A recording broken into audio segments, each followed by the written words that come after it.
Coach Dresser not wrestle you? Yeah, he's the man in charge, so whatever he deems fit is fit. But I just knew that I'd been putting in a lot of work and been training. And once you trust the process, there's a payout to be made, and tonight it happened. So. What'd you feel in that match? I felt like the match was 0-0 stepping out there. I felt like rankings didn't mean much. I know my ability, I know my wrestling style, I know that I wanted to win, and I knew that it was going to be a dogfight, and panned out in my favor, so I'm appreciative. Your energy was probably one of the best that I've seen since your descent in all 7 minutes. Would you agree that your energy was probably at the best that it has been since you've come down? Yeah, I felt good tonight. Was a little bit sick during the middle of the week. It's a long season, so you make the weight cut, and there's a lot of things get thrown your way between classes and workout schedule and everything like that. And I want to give a shout out to my team and my coaches for just the resiliency that they put you through, and that Iowa State's doing something right, and it showed off tonight. Chase, you've been kind of going on a roll lately, and it was senior night tonight.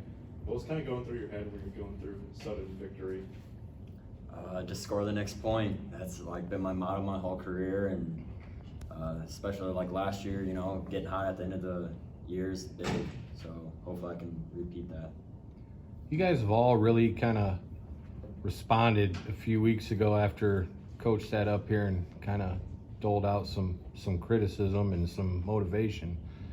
What do you guys feel as a team that you're clicking? You're clicking right now? Yeah, I feel like we're clicking. Everything that comes our way, it's kind of a extra little change that you put in your pocket and you put in your little piggy bank. Things will come your way, and if you let it take you down, then you're not going to keep going forward. And when Coach says things like that, it's positive energy to me. I feel like our team takes it as positive energy as well. All the criticism that we're going to get, because this isn't the national team title, this isn't the Big 12 title. This is just another day, another duel, and it's nice to see the win, but we have to keep pushing. We'll get criticism, and I think we'll do even better than we have. Sam, once the buzzer sounded after your ride out to end it, and you were just sitting on there on all fours, what was that moment like for you?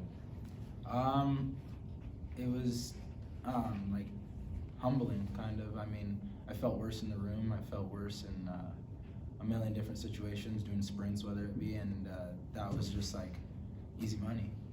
That's what I do out on the mat, and what we do on the mat is only a fragment of what we do. The work that we put in, so that was kind of like keep trusting the process. Got a little bit of candy, and there's a big pot of candy at the end of the rainbow, so we're still going. For either of you, what was it like to wrestle in an environment like that?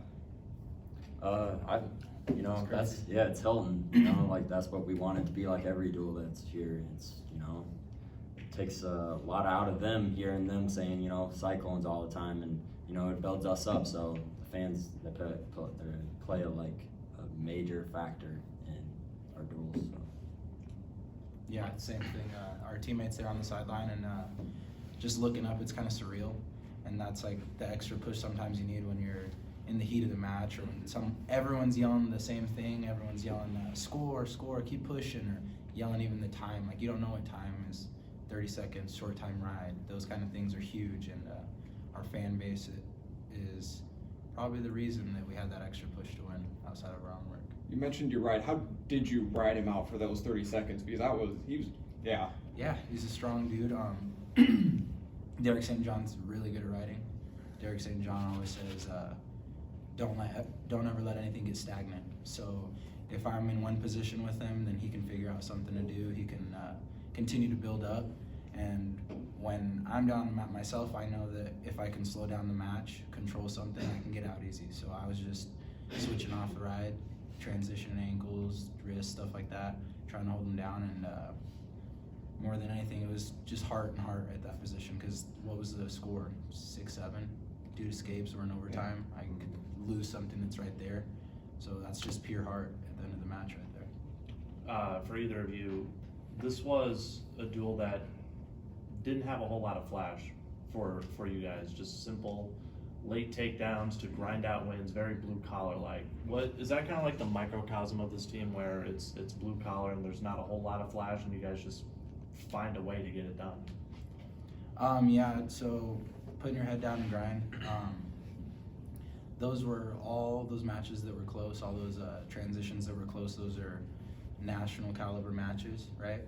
So if we can blow the guy out, obviously we're gonna do that, and if the guy can blow us out, obviously that'll happen. But the more matches you can put together like that and pull in your favor, it just teaches you every match is one score, one takedown away, and it's controlling the match and being locked in the whole entire match. Yeah, we just got a bunch of guys that just hate to lose, you know, so like when Dresser was reaming at us, you know, like we're reaming on ourselves too, so I don't know, we kind of just figured out, like, you know, just figure out how to way to win, and then all of a sudden you figure out how to win by 7, by 8, by 9, you know, and then obviously at the end of the year it gets closer and closer with better competition, and, you know, winning, that's just the main goal, just to win. All right, thanks guys.